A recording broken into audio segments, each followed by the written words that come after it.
Kamusta na po pala kayong lahat? Itong video ngang to, ginawa pa namin nung mga nakarang araw pa. At ngayon ko nga lang nga din nga na-upload dito. At ng mga panahon nga neto, medyo paus pa ako. At ako'y tinamaan nga na matinding ubo. Kaya madidinig nyo po dito sa video, minsan pumipiyok po ako. Kulayan mo ng pula ang mga bagay na may check. Sabihin kung ano ang mga ito. Ano ito?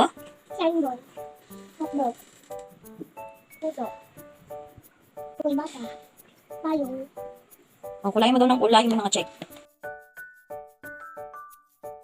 Kulayan mo ang mga prutas at gulay na kulay berde. Ano dito yung mga gulay at prutas na kulay berde? ito po, ito po, ito po, ito po, ito po, ito po. Pag-aralan ng mga larawan. Saan kaya sila patungo paggabitin ng guhit? Kunin mo yung lapis mo. O, ito, may dala silang basket. Saan sila pupunta? Hospital, munisipyo, palengke, eskwelahan. O, sige. Ang mga bata, saan pupunta? Etong nasugatan, saan pupunta? Etong nahuli. Sige po. Pagkabitin ng guhit ang mga larawan sa hanay A sa kaugnay na mga tao sa hanay B. Sa hanay A ito tapos kukunik mo dito sa hanay B. Pag may nasusunog, sino ang tatawagin? Bumbero, Asan ang bumbero? Oh, sige, kunik mo. Sa jeep, sino ang magmamaneho ng jeep? bumbe, Nagkukumpuni ng bahay, nag-aayos ng bahay, sino ang tatawagin? carpintero,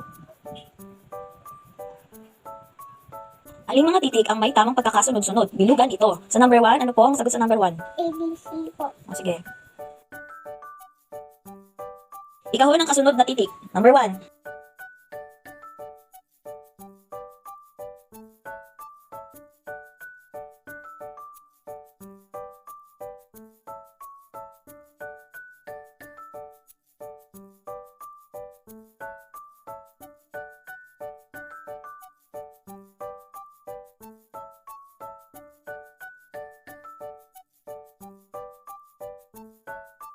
Wastong paghahanda ng pagkain. Iguhit ang smiley face sa loob ng maliit na kahon kung ang larawan ay nagpapakita ng wastong gawi. Iguhit ang sad face kung ito ay nagpapakita ng hindi wasto. Ito, tama ba ginagawa niya? opo, Anong ginagawa niya? nilalagay ng tubig, Ano yan? happy, O, sige. Dito naman, tama ba itong ginagawa niya? hindi po, Ha? hindi po, Bakit? tapon, O, anong gagawin dyan? selfie, Dito naman? Anong ginagawa niya? nagpapayaman, Tama ba yung ginagawa niya? opo, Anong gagawin? happy, Dito, tama ba itong ginagawa niya? opo, Anong ginagawa niya? naghahayin, in, O, anong gagawin dyan? happy, Ito, tama ba itong ginagawa niya? opo, O, sige, anong gagawin? happy, Dito, tama ba ginagawa niya? opo, Anong gagawin? naghahayin, in, Anong gaano dito? Anong sagot? happy,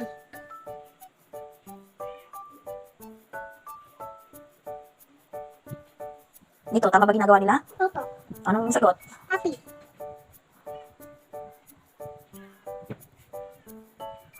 Ito, tama ba ginagawa niya? hindi po, Anong sagot? sad, Hmm.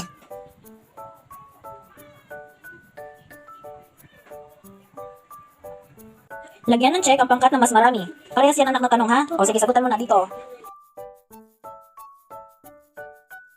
Lagyan ng check ang pangkat na mas kakaunti. Ito din, ganun din ha? Ganun din ang gagawin mo, konti lang din. Checkan. O sige, dito. Bilangin ang bawat pangkat sa kahon. Lagyan ng check ang pangkat na pinakamarami. Dito. Bilangin ang bawat pangkat sa kahon. Lagyan ng check ang pinakakaunti. Dito naman yung pinakakunti. Dito. Kaligtasan sa araw-araw. Lagyan ng check ang larawang nagpapakita kung paano mapapanatiling malinis at ligtas ang paligid. Ano daw dito? Ang sagot. Lagyan ng check ang larawang nagpapakita kung paano mapapanatiling ligtas ang sarili. Dito ano ang tamang gagawin? At ito nga po yung huli niyang ginawa. Yun lang po muna. Bye bye, yuhu!